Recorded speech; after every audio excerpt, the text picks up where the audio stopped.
Milan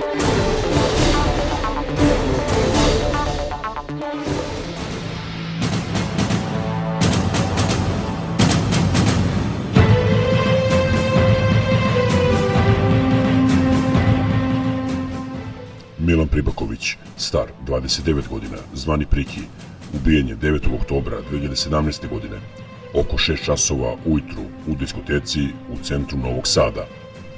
Milan je bio okrenut leđima kada je ubica ušao i pucao mu prvo u levu nogu.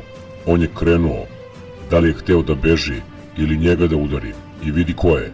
Ubica je onda ispalio još nekoliko hitaca i Milana pogodio u desnu nogu. Milan je preminuo na licu mesta. Ubica nije bio maskiran. Policija je vrlo brzo identifikovala ubicu i izdata je poternica za Stefanom Stefanovićem, starim 24 godine. Kao motiv ubistva pojavila se informacija da je u pitanju obračun navijača, međutim to nije izgleda bio motiv. Po drugoj verziji, do obračuna je došlo zbog devojke.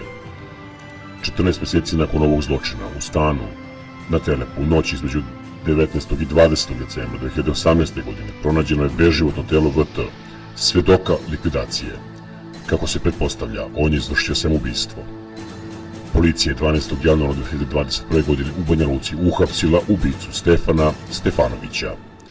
Novosadski apelacioni sud je u oktobru 2020. godine potvrdio presudu Višeg suda iz maja 2020. godine, kojim je Stefan Stefanović, zvani Ćeća, star 28 godina, iz Novog Sada, u odsustvu osuđen na objedinjenu kaznu od 15 godina zatvora, jer se tereti za nanošenje teških telesnih povreda Milanu Pribakoviću, usled kojih je nastupila smrt i izazivanje opšte opasnosti i nošenje oružja.